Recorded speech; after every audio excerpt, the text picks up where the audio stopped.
I'm Muhammed, Hamdan, and this is Nightline, news making the headlines.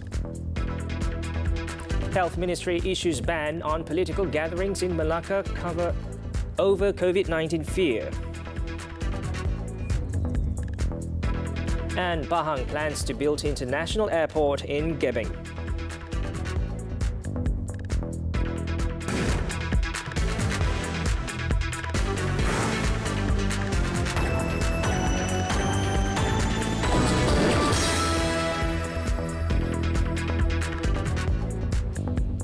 Good morning.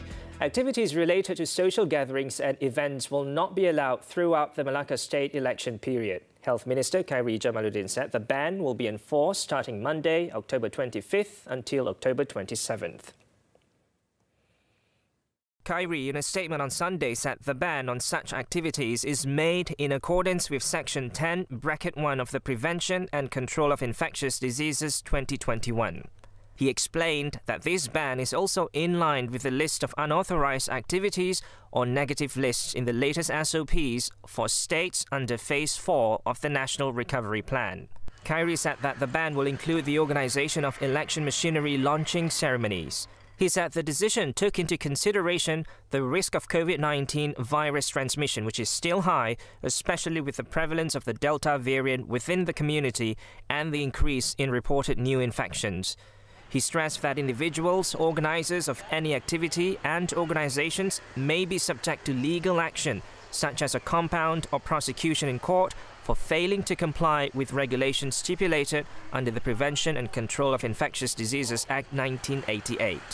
The Election Commission has set the nomination date for the Melaka state election for November 8th, with the voting date set for November 20th. Malaysia and Singapore are currently working to finalise more open and convenient travel arrangements between both countries. Health Minister Khairi Jamaluddin revealed this in a post on his Twitter account on Sunday. According to Khairi, an announcement on the cross-border travel arrangements will be made soon. Khairi tweeted the matter after meeting his Singaporean counterpart Ong Ye Kung during transit in Changi while en route to the 72nd World Health Organization Western Pacific Region Committee meeting, or WPRCM, in Japan. It is estimated that over 100,000 Malaysians are still stuck in Singapore ever since the border was closed in March last year and are hoping to be reunited with their families back in their home country. Prior to the COVID-19 pandemic, about 500,000 people from both sides travel across the causeway daily. Meanwhile, the Health Ministry in a statement said the WPRCM, which will be held for 5 days in Himeji beginning Monday until October 29th, is an important platform for Malaysia to state its stand in developing the health sector at the national and international levels. Khairi, who is accompanied by a delegation of senior officials from his ministry, including Health Director General Tan Sri Dr. Nur Hisham Abdullah, will also have a series of bilateral meetings during the event. The National Physical Planning Council has basically agreed with Pahang government's plan to build a new international airport in Gebeng, Kuantan. Menteri Besar Datuk Seri Wan Rosdi Wan Ismail said it was decided in a meeting on Thursday, and the state government was asked to conduct an in-depth study on the project, which would be part of Pahang's plan to develop an aerospace city in Gebeng by 2050. Datuk Seri Wan Rosdi said there was a need to build a new airport, as there is still no international airport in the East Coast, and this can provide better transport infrastructure facilities besides helping to revive the economy and the tourism sector. Sekarang ni kita hanya menggunakan lapangan terbang tentera udara. Maknanya dari segi untuk pembesaran airport tersebut memang dah tak ada. Yang keduanya daripada security. Maknanya ini airport tentera udara, jadi kita susahlah untuk kita kembangkan lagi dan sebagainya. Datuk Seri Wan Rosdi was speaking to reporters after attending the post-12 Malaysia Plan 12 MP Management Engagement Session with Minister in the Prime Minister's Department, Datuk Seri Muhammed, in Kuantan, Pahang on Sunday.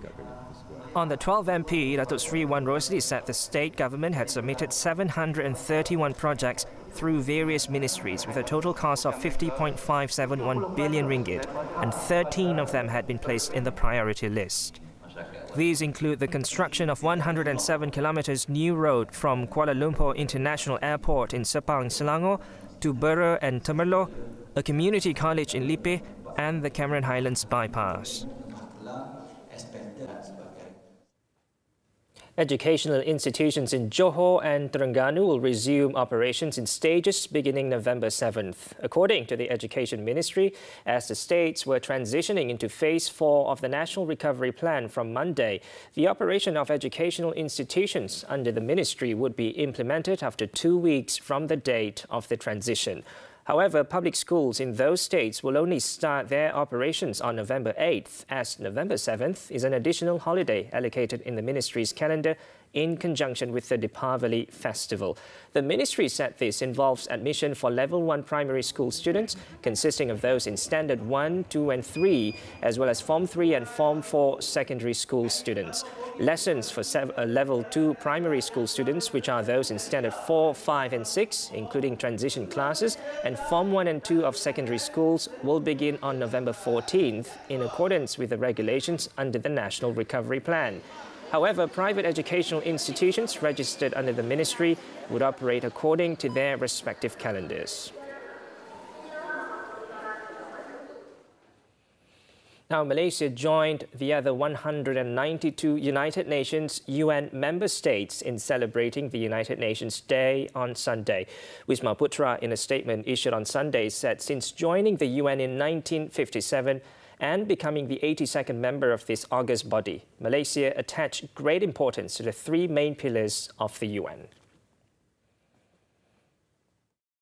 According to the Foreign Ministry, the three pillars are peace and security, human rights and development. Malaysia had played an active role in the UN and was elected as a member of the UN Security Council on 4 occasions between 1965 and 2016. The nation was also elected as a member of another main organ of the UN, the Economic and Social Council or ECOSOC, on 7 occasions between 1971 and 2010. The statement also noted that Malaysia is a firm believer in promoting peaceful coexistence between nations and between different peoples, faiths and cultures, with this being evident in the issuance of a joint communique to commemorate the first anniversary of the Statement of Support to the Secretary-General's appeal for global ceasefire by the co-initiators in June this year. Malaysia also supports the long-standing desire of the UN to achieve a nuclear weapons-free world and will continue to play an active role in nuclear disarmament. The UN Day is celebrated annually on October 24th to mark the anniversary of the entry into force of the Charter of the United Nations in 1945 that established the UN. Moving on, the Johor Department of Environment, DOE, is still waiting for a detailed report from the Malaysian Space Agency, MISA, pertaining to its claim of Johor being one of the 4 states identified by the agency as locations for illegal toxic waste disposal. Its director, Dr. Muhammad Fahmi Yusof, said the department would investigate the matter once it received the report. Saya masih lagi menunggu laporan daripada MISA berkenaan dengan tapak pelupusan buangan toksik haram ini, dan sekiranya saya dapat laporan tu kita akan membuat siasatan. Setakat ini saya masih lagi belum menerima apa-apa maklumat daripada MISA, dan lokasi tapak pelupusan haram tersebut pun belum dapat dimaklumkan kepada pihak JAS Johor lah. Dr. Fahmi said he has also referred the matter to the headquarters, which is also waiting for the report from MISA. He said this when asked to comment on newspaper report which quoted MISA as saying that 4 states, namely Selangor, Johor, Pahang and Perak, are identified as having many areas used as illegal toxic waste dumps. According to MISA, the findings were based on regular satellite image observations made by the agency. Prime Minister Datuk Seri Ismail Sabri Yaakob has described the passing of renowned film director Muhammad Khalid as a loss of a star to the country's creative arts industry. 58-year-old Muhammad was reported to have collapsed at his cafe in Sarang Art Hub, Tanjung Malim, earlier Sunday morning before being taken to the Slim River Hospital, where he was pronounced dead. In a post on his Facebook account on Sunday, Datuk Seri Ismail said the late Muhammad was one of the nation's famous producers and directors, as well as respected in the country's film world.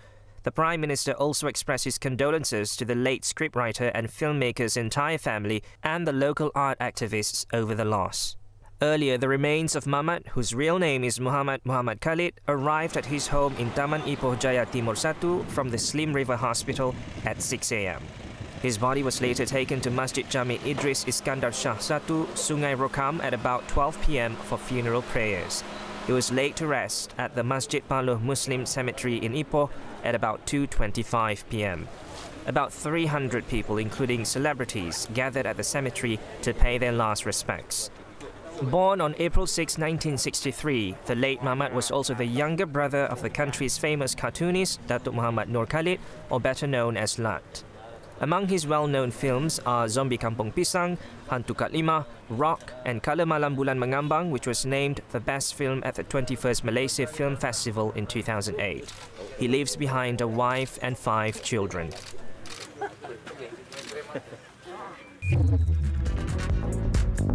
Lorry driver high on meth arrested. These and more from the local front when we return.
Welcome back. Still on the local front, a 40-year-old local man was arrested during an operation on Sunday morning after he was found to be driving a one-ton lorry while high on drugs. Johor Police Chief Dato' Ayub Khan Maidin Piche said the man was among 10 individuals who were subjected to drug tests during the special integrated operation at the Skudai Toll Plaza. The man was heading towards Pasir Gudang from Pagoh before being flagged down at the Skudai Toll. Police say he even showed the officers a packet of a white substance believed to be heroin hidden inside his pouch bag and later tested positive for methamphetamine. Meanwhile, another man who was driving a four-wheel drive vehicle was also arrested after he admitted to taking cannabis. The case is being investigated under the Dangerous Drugs Act. On the joint operation held together with the Department of Environment and Plus, Dato' Ayub Khan said the operation was held to find errant commercial vehicle drivers. He said the police had received many complaints about them, including driving dangerously, overloading, faulty brakes, not putting their indicators on, as well as using the emergency lanes.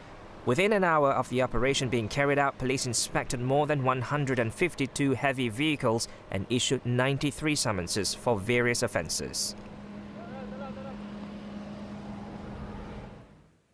A 3-year-old boy who fell from a bridge into the Tawau River at Kampung Jawa Lanut in Tawau, Sabah on Saturday has been found drowned on Sunday morning.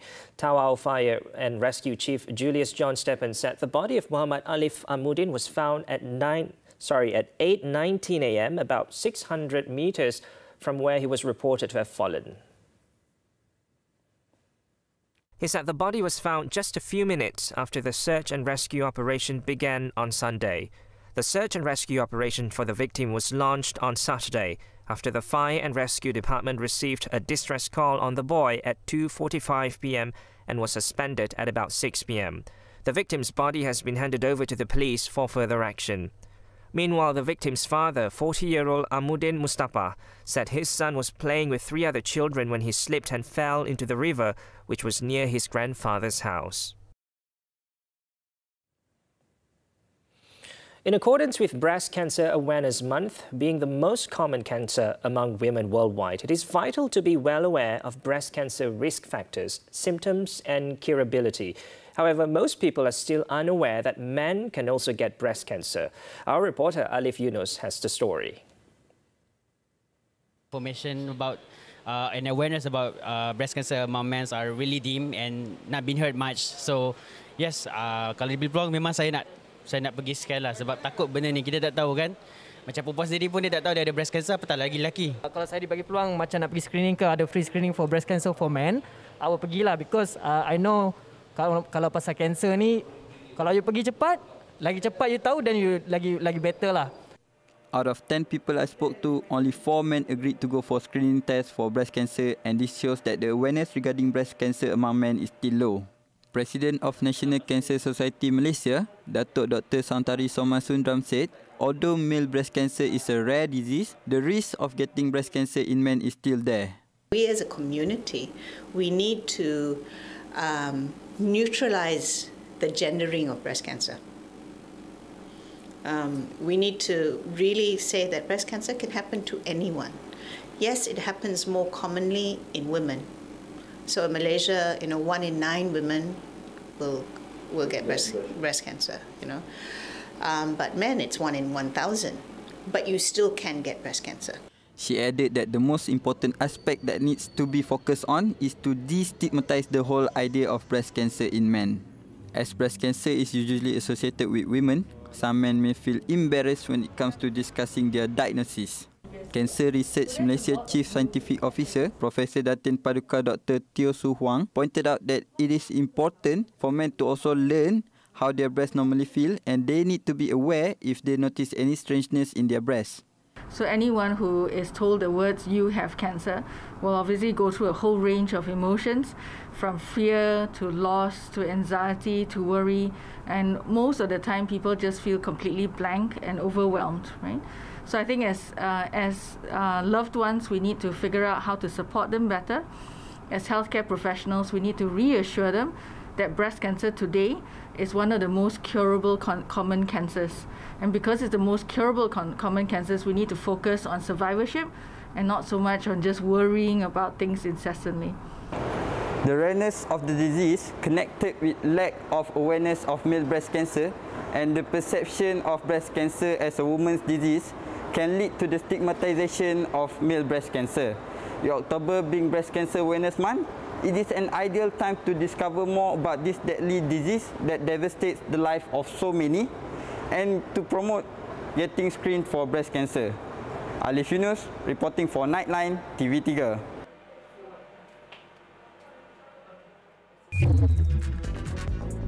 Up next, Colombia's most feared drug lord captured.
Thanks for staying with us. Turkey's President Recep Tayyip Erdogan on Saturday told his foreign minister to expel the ambassadors of 10 countries, including Germany and the United States, who had appealed for the release of a jailed civil society leader.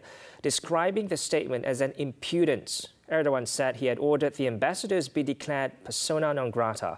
A declaration of persona non grata against a diplomat usually means that the individual is banned from remaining in their host country. The envoys, which included the ambassadors of the Netherlands, Canada, Denmark, Sweden, Finland, Norway and New Zealand, issued a statement earlier this week calling for a resolution to the case of Osman Kavala, a philanthropist held in prison since 2017 despite not having been convicted of a crime. Kavala was acquitted last year of charges linked to nationwide anti-government protests in 2013, but the ruling was overturned and joined to charges relating to a 2016 coup attempt. The Council of Europe says it will start infringement proceedings against Turkey at the end of November if Kavala is not released.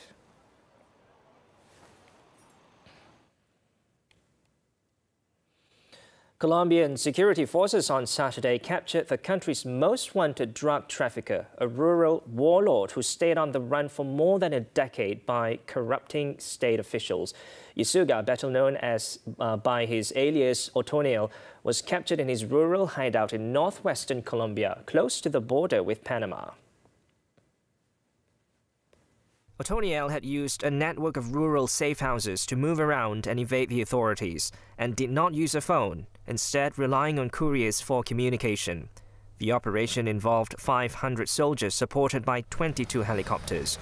One police officer was killed in the raid. Otoniel is the alleged head of the much-feared Gulf clan, whose army of assassins has terrorized much of northern Colombia, to gain control of major cocaine smuggling routes to the US. The United States had offered a $5 million bounty for information leading to the drug lord's capture. He was first indicted in 2009 in Manhattan Federal Court on narcotics charges for allegedly providing assistance to a far-right paramilitary group designated a terrorist organization by the US government.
Welcome back. Now sports, football, the German Bundesliga. Bayern Munich retained top spot in the standings after thrashing visitors Hoffenheim 4-0.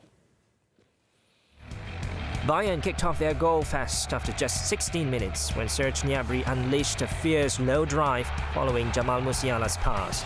Robert Lewandowski doubled the lead in the 30th minute, scores with a long-range shot after Hoffenheim are caught on the break. 2 goals in the final 10 minutes helped the leaders to seal their victory. Substitute Eric Maxim Choupo-Moting scored in the 82nd minute after Andrei Kramaric's attempted clearance hits Dayo Upamecano before Kingsley Coman put the last nail in the coffin 5 minutes later, sealing an emphatic 4-0 win. With the win, Bayern maintained their top spot with 22 points, 1 point above second place Borussia Dortmund after 9 matches. In another match, Borussia Dortmund continued to pile pressure on leaders Bayern Munich following a convincing 3-1 win over hosts Arminia Bielefeld. Emre Can put the visitors ahead from the penalty spot in the 31st minute before Mats Hummels extended the advantage on the stroke of half-time with a spectacular volley from the edge of the penalty area. Jude Bellingham then made it 3-0 in the 72nd minute, scoring an even more impressive goal as the 18-year-old England international skipped past 3 defenders before chipping the ball past Bielefeld's keeper. The home side managed to grab a goal late in the game through Fabian Klos's penalty, but it was a mere consolation as Dortmund held on to claim a 3-1 victory. The victory consolidated Dortmund's position in second with 21 points, 3 points above Freiburg.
Art the Egypt launched its 4th annual exhibition entitled Forever is Now 2021 on Saturday, the first international art exhibition to take place at the Giza pyramids and the surrounding Giza plateau.